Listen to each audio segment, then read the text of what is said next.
¿Cómo está, ingeniero Diego Barba y compañeros? En este momento vamos a explicar dos temas que son fundamentales. El primero es el movimiento de rodar en un plano horizontal de un sólido rígido y el segundo es la caída de un lápiz en posición vertical. Ahora, empecemos. Bien, usemos nuestra imaginación aquí. Tenemos una rueda, ¿no? Ahora, esta rueda experimenta un movimiento de rodar, valga la redundancia, ¿no? Pero ahora aquí se combinan dos tipos. Ojo, no se olviden de este ejemplo. Lo emplearemos mucho más adelante. Ahora, aquí se utilizan dos tipos de movimiento, el traslacional y el rotacional. La de traslación se mueve su centro de masa, ¿no? Y rotación gira alrededor de su eje, ¿ok? Ahora, el ejemplo que les había dicho, ¿no? Una rueda de bicicleta avanza sobre un suelo o sobre una superficie. Tenemos dos tipos, el rodamiento puro y el rodamiento no puro. El rodamiento puro, ¿ya? Aquí el cuerpo rueda sin que haya deslizamiento, es decir, no se resbala ni desliza, siempre está rodando. ¿Ya? Ok, en el punto de contacto, o sea, la rueda y el suelo, o cualquier superficie, se cumple aquí entre esta ecuación, ¿no? Velocidad lineal, que es v por omega, que es velocidad angular por el radio, ¿ya? Velocidad lineal es igual a velocidad angular por el radio. Y también, ya lo había dicho esto, el punto de contacto siempre está en reposo, o sea, siempre tiene que estar en contacto con el suelo, porque si no llegara a estar en contacto, pues podría haber deslizamiento y ya no sería un rodamiento puro. Hay ¿qué fuerzas actúan aquí? Pues simple y llanamente, tanto aquí como en la segunda, la fuerza de fricción. Bien, aquí actúa la fuerza de fricción solo si es necesario, ¿ok? Por ejemplo, si el objeto quiere acelerar o quiere desacelerar, bueno, la fuerza aquí de fricción es fricción estática y también no produce trabajo. ¿Por qué? Porque la distancia, todo tiene una causa, ¿no? ¿Por qué?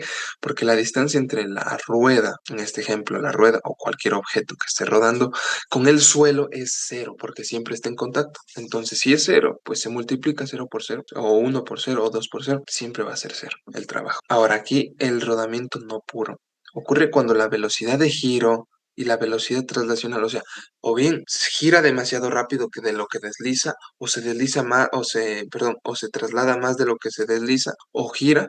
Entonces, estas dos, tanto la velocidad de giro como la velocidad de traslación, no están sincronizadas, no están homogéneas, ¿ok? Entonces aquí hay fricción cinética, tanto en el cuerpo, la rueda, ¿no? Por un ejemplo, y el suelo. Y el punto de contacto se desliza, no rueda. Claro, sí puede rodar en ciertos momentos, pero se desliza. Un ejemplo es un coche haciendo drift. Claro, está en contacto con el suelo, pero se está deslizando. Aquí hay dos casos. O cuando la velocidad lineal es mayor que la velocidad angular por R, o cuando es menor. Cuando es mayor, la fricción actúa hacia la izquierda. ¿Por qué? Porque el cuerpo se mueve más rápido de lo que gira. ¿Se desplaza más rápido? Ok. Aquí, cuando es menor, el cuerpo, bueno, la fricción actúa hacia la derecha. ¿Cuál es la razón? Ya que el cuerpo está girando mucho más rápido de lo que avanza. Tiene mucho giro y avanza poco. Se está deslizando. Muy bien. ¿Qué fuerzas actúan aquí? Por supuesto, fuerza de fricción. Pero aquí actúa como fricción cinética y aquí sí hay trabajo, porque no siempre está pegado con el suelo el objeto. A veces la distancia con el suelo puede ser cero o más. Cambia tanto la velocidad lineal como la angular. Y en muchos casos, a veces, no siempre, la velocidad angular y la lineal llegan a equilibrarse a tal punto de que lleguen a ser un rodamiento puro. Pero en algunos casos, posiblemente se lleguen a equilibrar. Tenemos ciertas ecuaciones, pueden anotarlas, que tenemos de la velocidad, la relación de la velocidad en un rodamiento puro, ¿no? La aceleración del centro de masa, aquí F es fuerza y M es masa, y el torque respecto al centro de masa. Perfecto, este estado. Grábense bueno, fórmulas, ecuaciones, ya que más adelante las vamos a utilizar aquí. Bien, ahora, ¿qué es el momento de inercia? Es la resistencia, ¿no?, que presenta el cuerpo, la resistencia al cambio de rotación que presenta el cuerpo. Esto depende mucho de la masa o de cómo esté distribuido el objeto, ¿no? O bueno, sí, el objeto y su forma también. También tenemos cuando es un cilindro más, entonces el momento de inercia y sería esto, un medio por la masa por el radio al cuadrado. Y cuando es un aro delgado, solo sería masa por radio al cuadrado. Se omite el un medio. Ok, entonces llegamos a una conclusión. Que, bueno, el movimiento de rodar es una mezcla, ¿no?, entre cuando se traslada y cuando gira. No, bueno, nuevamente vuelvo a tomar el ejemplo de la rueda o de una pelota, así, simple y llanamente. También la fuerza de fricción es muy fundamental aquí, ya que se utilizan en ambos casos. Entonces, entender la relación que tiene esta velocidad lineal por la velocidad angular y por el radio es muy, muy, muy fundamental. Y también aquí depende mucho del tipo de cuerpo, su masa, cómo está distribuido y también el cómo es la superficie. Si hay fricción o no, si puede haber tracción o no, si está mojada o no, depende mucho de eso también. Ahora, aquí hay un ejercicio simple. Nos dan todos los datos. Nos dicen que un cilindro, nos dan la masa, pero aquí nos dice un cilindro macizo. Entonces, utilizamos esto. Entonces, este cilindro con masa tal, con un radio tal, rueda sin deslizarse. Entonces ya, rueda sin deslizarse, directo, rodamiento puro, por un plano horizontal con una velocidad tal. Listo. Entonces nos pide calcular la velocidad angular y su energía cinética. Lo que hacemos aquí es tenemos la fórmula que la velocidad lineal, pero queremos la velocidad angular. Lo único que hacemos, reemplazamos y nos quedaría esta fórmula, que es la velocidad lineal, que es 2 sobre el radio, 0.5. Entonces, esto nos da un resultado de 4, ok, metros sobre segundo. Ok, ahora tenemos el momento de inercia. Ya tenemos la velocidad angular, el momento de inercia. Ahora aquí nos pide el momento, bueno, este es un extra, ¿no? ¿Qué tenemos que hacer? Bueno, sí tenemos. Como sabemos que es solo para aplicar la forma, como sabemos que es un cilindro macizo, entonces aplicamos de esta forma, que es un medio que multiplica a la masa, que es 2 kilogramos, por el radio, que es 0.5 al cuadrado. Nos da un resultado de 0,25 kilogramos, perdón, kilogramos sobre metros cuadrados. Chévere. Ahora la energía total. Primero tenemos que calcular entonces la traslacional y la rotacional y sumarla. Entonces tenemos un medio por la masa y un medio por la masa, que son 2 kilogramos, por la velocidad angular, ¿no? Entonces es igual a 4 al cuadrado. Esto es igual a 16. ¿Ok? Ahora, por supuesto, joules. Ahora la energía cinética rotacional, que es igual a un medio por el momento de inercia. El momento de inercia nos salió 0.25 por la velocidad angular, que es 4 mismo al cuadrado. Y nos salió 2 joules. Entonces, un total sería 16 más 2, pues total sería 18 joules. Perfecto. Entonces, vamos a avanzar. Ese ejercicio lo aplicamos todas las fórmulas que tenemos. Ahora vamos a hablar la caída de un lápiz en posición vertical. Bien, aquí la caída de un lápiz en posición vertical. Aquí imaginemos nuevamente, usemos mucho nuestra imaginación. Cuando colocamos un lápiz, ¿no?, en posición vertical sobre su punta. Imaginemos más o menos esto, ¿no? Tenemos aquí el lápiz sobre su punta. Entonces, lo que pasa aquí es que cuando colocamos un lápiz en posición vertical sobre su punta nuevamente, este lápiz está en un equilibrio, sí, pero en un equilibrio inestable. Es decir, si yo aplico una fuerza mínima sobre este, pues se va a caer. Puede ser una fuerza chiquita o una fuerza diminuta, se va a caer porque es un equilibrio inestable. Ahora, este fenómeno combina muchas cosas y ahí nos damos cuenta que la física está absolutamente en todo, ya que aquí hay equilibrio, una simpleza, solo en equilibrar un lápiz tenemos equilibrio, centro de masa, momento de fuerza o torque, y también tenemos el momento de rotación. Ok, entonces, permítanme borrar esto. Vamos a seguir avanzando, avancemos. Ahora, el centro de masa, o CM.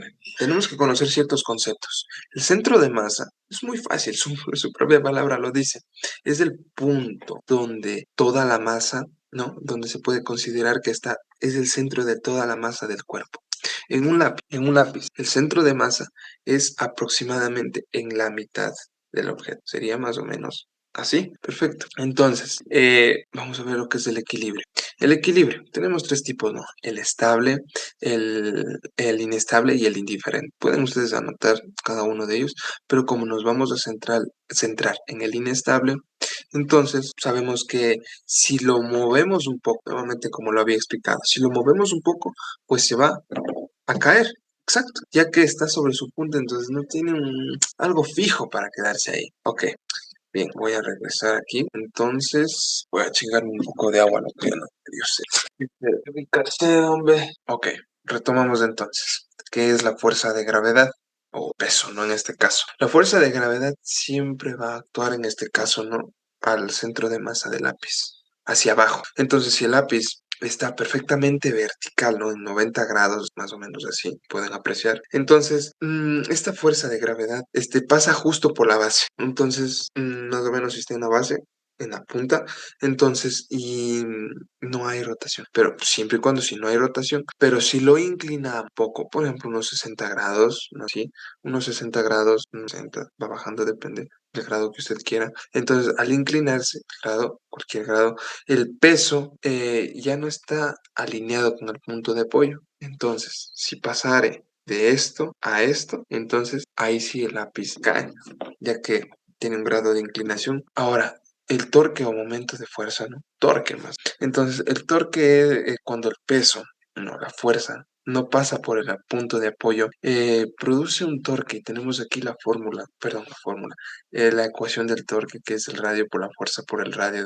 por el seno del ángulo. Este torque hace que el lápiz, al momento de caer, gire, aunque muchos no lo notemos, gire. Ahora, esto es importante y esto lo noté en la experimentación al repetir una y otra vez la caída del lápiz en distintos ángulos, es que cuanto más lejos esté el centro de masa, ¿no? Centro de masa está la mitad, la mitad de la masa, donde esté concentrado el centro de masa del eje de apoyo, en este caso la punta, mientras más lejos esté, más torque genera, o sea, más gira, más gira. Bien, ahora, la rotación y traslación combinadas, ¿no? Entonces, mientras el lápiz esté cayendo, ¿no? Como ya lo puedo hacer aquí, mientras el lápiz esté cayendo, pues el lápiz rota alrededor de eso. Pero esto es muy obvio. Si yo le aplico una fuerza enorme, ¿no? Entonces el lápiz se va a mover hacia adelante si lo aplico la fuerza hacia adelante. Y si aplico una fuerza hacia atrás, puede ser una fuerza grande o pequeña, pues el lápiz se va a caer hacia atrás, ¿ok? Entonces, ¿cómo se relaciona esto con la física? Porque, ¿qué tiene que ver la caída de un lápiz? Bueno, vamos a ver. El tema aquí y la relación es que, bueno, tenemos cuatro. La estática, ya que el lápiz está en equilibrio. Claro, un equilibrio inestable, pero está en equilibrio. La dinámica. El lápiz al momento de caer hay un torque, hay un movimiento. La cinemática rotacional, el lápiz gira al momento de caer. La gravitacional, o la gravitación, perdón. Claro, es la fuerza que se aplica, lo que se aplica al lápiz. La fuerza es responsable de la caída del lápiz, ¿ok? Entonces vamos a llevar esto a la... Bien, vamos a ver un ejemplo. Tenemos un lápiz, pero tenemos su longitud, tenemos su masa, ojo, hay que pasar a metros esto. Tenemos su masa, está en posición vertical, apoyado sobre su punta, o sea, nos da todo, que está en equilibrio inestable. Una vez que se inclina levemente, ya nos da incluso aquí el ángulo, comienza a caer. Claro, si lo inclino un poco, ¿qué hace? Cae. Entonces, por acción de la gravedad, rotando alrededor de su extremo inferior, péndulo invertido. Nos pide qué torque produce el peso del lápiz cuando está inclinado 30 grados y cuál es el momento de inercia respecto al extremo inferior. Perfecto. Datos. Tenemos los datos. Vamos al- a la pregunta. El A. Lo que hacemos aquí es reemplazar en la fórmula. Listo. Reemplazamos en la fórmula. Ok. Tenemos que R es igual a L, la longitud del lápiz, sobre 2. Bueno, ya le sacamos entonces de la de 0.1. Listo. Ahora, tenemos que sacar el torque. Lo que hacemos aquí es igual a R, ¿no? 0.1, que multiplica a la fuerza. Como no tenemos fuerza, pues sabemos que fuerza es masa por aceleración. Entonces, lo que hacemos es aquí multiplicar la masa, que es 0.015 kilogramos, que multiplica a 9.8, la gravedad, ¿ya? Y multiplica al seno de 30, dándonos así 7.35 por 10 a la menos 3, o más fácil, listo. Cualquiera de las. La B nos pide cuál es el momento de inercia respecto al extremo inferior. Como sabemos que es una barra delgada, un lápiz delgado, perfecto, un lápiz. Entonces, el momento de inercia respecto al extremo inferior. Lo que hacemos es aquí la forma que usamos, ¿no? La ecuación para una barra delgada, que es el momento de inercia es igual a un tercio que multiplica a la masa es 0.015, que multiplica a la longitud. 0.2 al cuadrado, no la longitud al cuadrado, dándonos una respuesta de 2 por 10 a la menos 4. O a su vez podría ser, o es mejor dicho, es en otra notación. Listo. Entonces, ya hemos aplicado este ejercicio. La física está absolutamente en todo. Muchas gracias por su atención.